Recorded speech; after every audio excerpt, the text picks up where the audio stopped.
In fairness! Hi guys, another day, another tennis play. Oh! Oh!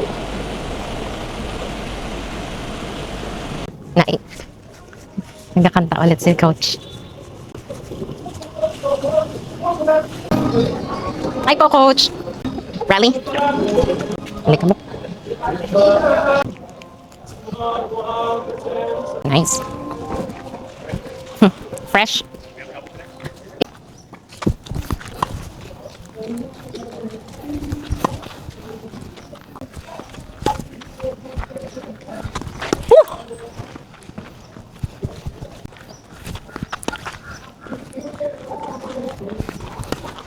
Too high.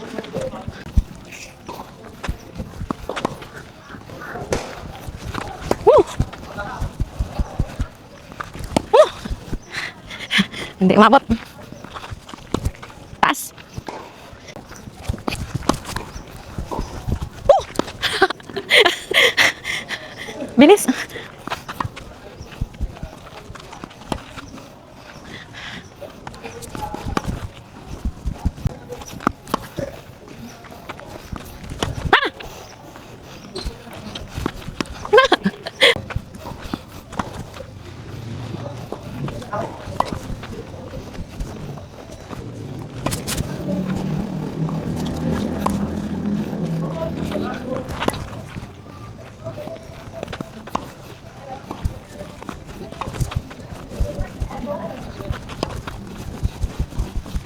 Wow.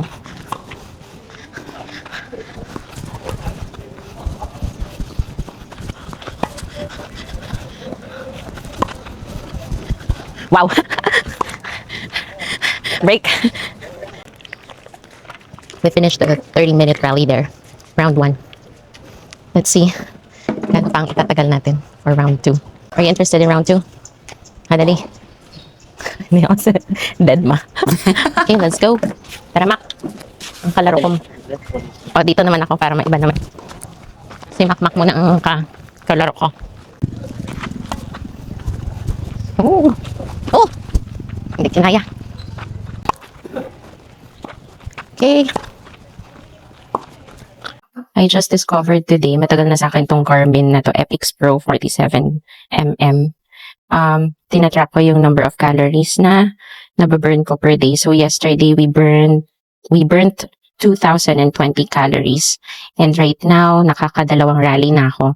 Siguro back to back for 45 minutes, naka 1,084 calories na ako na naburn. Later, pag na sync up ko na siya, I'll share an update kung ilan na yung calories na nababurn ko per day sa paglalaro ng tennis. So, sa anyone who's interested in playing tennis, sobrang okay siya. Kung nagpapapayat kayo or talagang for lifestyle change lang.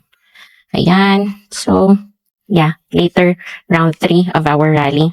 And then after, pag nag-wrap up na tayo, tingnan natin kung ilan calories ang mababurn natin today. Dapat matanggal to, Shami. Okay.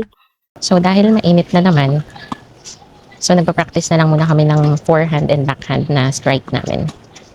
Ayan, si Tim muna. Kakatapos ko lang ng first round ko ng forehand. So, siya naman ang nag-forehand na practice strike ngayon. When we started doing tennis, nag-invest talaga kami ng at least 100 balls para dire-diretso yung pagpa-practice namin. So, yan, nakikita ninyo. Kaya tuloy-tuloy yung pagsa-strike namin because we have a total of 100 plus balls. Pero mga practice balls lang to. Hindi to yung fully pressurized tennis balls. Pag mga medyo seryosong play, dun lang kami nag-pressurized balls. Pero yung mga rally namin, mostly mga for practice balls lang yung ginagamit namin. Ayan. So, nasa shade lang kami right now. But still, papapawis pa rin. We make it a point that we play every day, lalong-lalo na si Tim. He actually lost a lot of weight from playing tennis. We started playing tennis last year. And then, nag-start ulit kami ng daily routine namin ng tennis since month of October. So, actually, 3 months na kami na halos everyday nagte-tennis. And he already lost at least, kasi before, nasa 3XL, 4XL siya.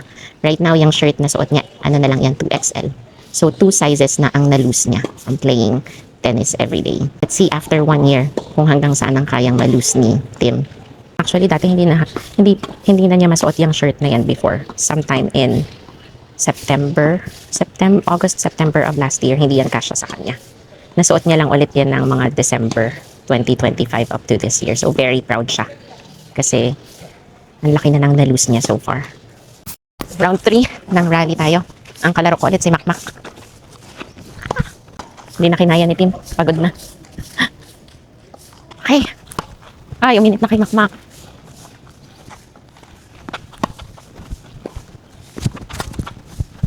Oo, galing ni Makmak ah. Nabigay si Tim ng coke dun sa mga pulot boys natin. Mukhang nauuhaw na daw yung mga pulot boys eh. Nagpaalam siya kanina.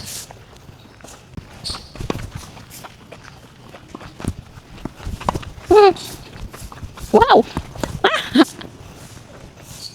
Ang pangalan niya ay si Makmak. You'll see him every day with us sa mga tennis play namin. I think kaya siya magaling kasi athlete na talaga siya. Player siya ng volleyball to begin with. So kakasama niya sa amin, gumaling na siyang mag-tennis.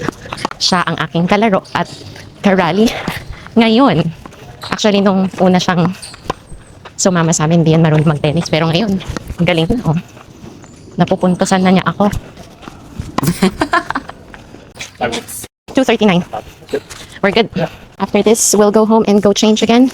And then pick up the kids. Okay, we just finished another tennis play today.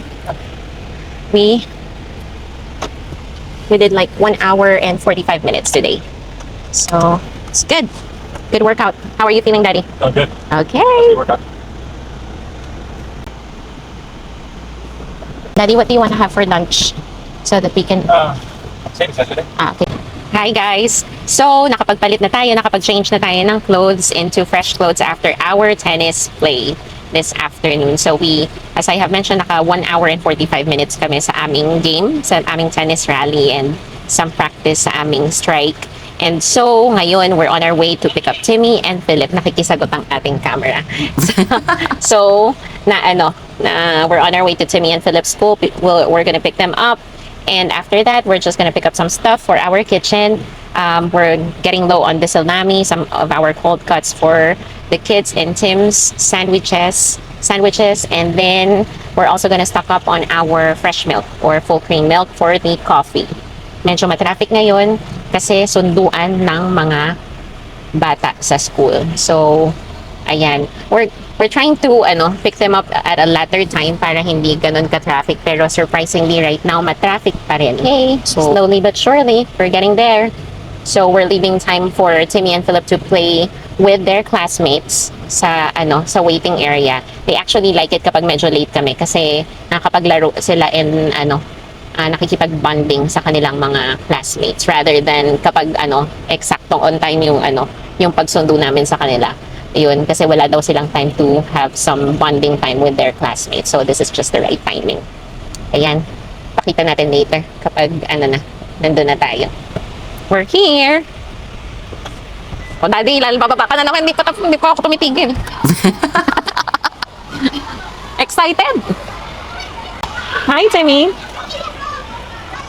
Hi there. Hello there. So cute. Okay, we're here. Hi guys, so we just got picked up from school and we're gonna get merienda, which is sopas. See you next time. Shazam! In fairness,